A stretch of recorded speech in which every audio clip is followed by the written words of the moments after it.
Em nosso estudo de hoje, a lição 26 do livro Segue-me, que tem como título A Sabedoria do Alto. Mas a sabedoria que vem do alto é pura, pacífica, moderada, tratável, cheia de misericórdia e de bons frutos, sem parcialidade e sem hipocrisia. Palavras de Tiago, na Epístola de Tiago, capítulo 3, versículo 17. Se o conhecimento da fé gerou veneno para a tua palavra, desvairar-se em ataques e críticas a pretexto de preservar a verdade, guarda contigo bastante cautela, porque não é com rixosas interpretações que te farás embaixador da espiritualidade sublime. A inspiração da vida superior manifesta-se sem qualquer artifício. Quem fala em nome do Senhor não necessita de longos e complicados discursos. É apaziguante e benevolente, sem qualquer recurso à força. É moderado, sem inclinar-se ao desequilíbrio. É compreensível, sem alardear superioridade contundente. É repleto de entendimento e carinho, frutificando em bênção de alegria e reconforto para os que se aproximem da fonte em que se exteriorize. Não se apaixona nem finge, compreende as criaturas do plano em que cada uma se coloca, exerce a bondade em todas as ocasiões, cultiva a paciência nos obstáculos e distribui o coração entre a energia que constrói e a gentileza que estimula. A sabedoria do alto plasma os verdadeiros valores da educação. Os orientadores do mundo satisfazem a inteligência e enriquecem o patrimônio intelectual. Jesus Cristo, contudo, aprimora o sentimento. A universidade ilustra o cérebro e o evangelho aperfeiçoa o coração. Se desejas, pois, conservar contigo a riqueza espiritual que desce do plano superior, caminha entre os homens aplicando as lições de Jesus no esforço de cada dia. Gente, o texto de hoje é bastante interessante quando ele começa logo no primeiro parágrafo chamando a atenção nossa de que se o conhecimento da fé ele chegar ao ponto de gerar veneno para a minha palavra, a me desvarar em ataques e críticas a pretexto de preservar a verdade, ele vem falando, aguarda com você bastante cautela. O que acontece? Isso pode acontecer tanto no campo coletivo como no campo individual. Eu ontem, por exemplo, tive uma conversa com um parente meu muito querido, e teve um momento, ele não é espírita, ele é de uma outra, professa uma religião aí do protestantismo, eu na verdade nem sei qual é a denominação da religião dele. Mas ele falou assim, né, para mim, em determinado momento, me falando sobre problemas conjugais, problema, crise do casamento dele. Falando assim, a minha esposa é a minha missão. E eu falei para ele assim, olha, você toma muito cuidado com essa afirmativa, porque o que acontece, muitas pessoas mesmo, elas conhecem uma determinada religião, adotam uma das formas interpretativas do Evangelho, por conta da religião, né, da interpretação que a religião dá, pegam aquilo como verdade absoluta e aí querem impor ao outro cônjuge, que pense da mesma maneira. E coloca isso como se fosse critério de salvação mesmo. A minha missão é querer salvar minha esposa, o meu marido, né? Por quê? Porque ele pensa diferente de mim, ele está num nível de interpretação diferente. E o que a gente começa a perceber nisso? Né? Aí a pessoa começa a se martirizar a ponto de se sujeitar àquela realidade nova, ou então começa a querer tiranizar, impor de todas as maneiras que aquela pessoa pense exatamente da mesma maneira que ele pensa. Tanto um como o outro fogem do equilíbrio e fogem do objetivo principal. A gente começar a pensar assim, né? Na verdade, eu tenho que proporcionar felicidade para a pessoa que vive comigo. Então a felicidade vai ser o quê, né?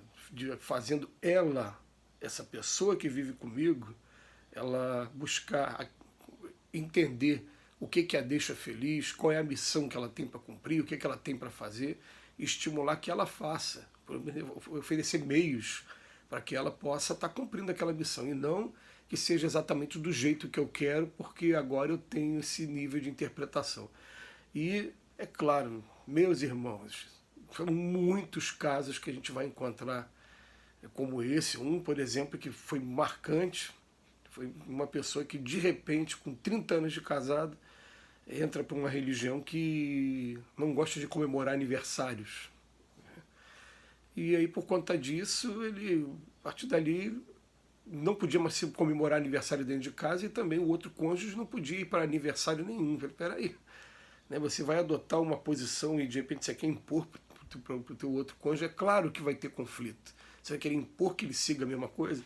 Então ele vem dizer para a gente, ó, se o meu conhecimento da fé gerar isso tudo, ele fala, guarda contigo bastante cautela, porque não é com rixas de interpretações que te farás embaixador da espiritualidade sublime, não. Né? Isso costuma acontecer também com muita frequência naqueles casos de tentativa de proselitismo forçado. A pessoa quer converter mesmo alguém, quer convencer de que a religião dela é que é a perfeita, né? E ele vem falar para a gente, trazer a inspiração da vida superior, ela vem sem qualquer artifício, né? E ela é apaziguante, benevolente, sem qualquer recurso à força, é moderada, ela vai simplesmente esclarecendo, falando ao bom senso, falando à razão, sem querer de maneira alguma impor para ninguém, nem querer violentar as convicções da outra pessoa. Ele coloca que é repleto de entendimento e carinho. Por quê? Olha só como é que o Emmanuel tem uma preocupação, né, de nos esclarecer. Ele fala que normalmente os orientadores do mundo estão mexendo com a nossa inteligência. Só que quando ele vai falar de Jesus Cristo e de todas essas informações que a gente tem no Evangelho, isso está mexendo com o nosso sentimento, com o lado da moralidade. Então, vejam bem, uma coisa é o lado da inteligência, outra coisa é o lado da moralidade. O objetivo principal do lado religioso é mexer com o lado da moralidade. Então, se eu começar a usar apenas da inteligência para querer me impor às outras pessoas, eu simplesmente vou entrar por um caminho muito complicado, que é o que tem levado a tantas dissensões, tanto sectarismo, tantas mortes também nas guerras santas durante toda a nossa história da Idade Média. Muito sangue foi derramado por conta dos conflitos religiosos. A gente pode afirmar que os conflitos religiosos foram a regra durante uma grande época da nossa história. Hoje não, hoje a gente começa a pensar assim, né? A pessoa que eu conheço é hindu. Pô, que bom, eu posso até, por exemplo, procurar me aprofundar, conhecer mais os princípios, os conceitos do hinduísmo, e depois que eu os conhecê-los, aí sim eu vou estimular aquela pessoa que ela continue fazendo aquilo que ela quer mesmo, mesmo não sendo aquilo que eu gosto, mas eu tenho respeito, tenho admiração, e eu sei principalmente que se você começar a querer convencer uma outra pessoa à força, você vai estar agindo a semelhança daquela mola que você está apertando, fazendo força para apertar. Uma hora tua mão vai cansar, quando cansar a mola vai explodir de uma vez, porque esse é o exemplo maior. E me lembro até de uma vez de Valdo Pereira Franco contar uma história maravilhosa, né, de um casal de índio, e o final da história ele só fala que o Divaldo fala, o pajé da tribo vira para os dois índios e fala, tá vendo? O casal que quer viver em paz, o ser humano que quer viver em paz, tem que aprender que o outro também é uma ave que está voando também. Tenta imaginar o exemplo de duas aves, uma voando do lado da outra. Uma não carrega a outra. Você pode ajudar até a outra durante um tempo, quando estiver machucado com a asa, mas tem que deixar a outra voar sozinho. Né? Ele vem falando assim, ninguém é obrigado a se submeter a ser metade de outra pessoa. E nesse exemplo ele conta que eles amarraram as patas das aves. Antes a ave, como não conseguia voar, chegou um ponto que uma começou a degladiar com a outra, quase chegar à beira da morte. As aves são feitas para voarem sozinhas, tendo a ajuda de alguém. Não para voar do jeito que eu quero, escravizando, né, dessa maneira. Então ele termina aqui dizendo para a gente, né, se desejas, pois, conservar contigo a riqueza espiritual que desce do plano superior, caminha entre os homens, aplicando as lições de Jesus no esforço de cada dia.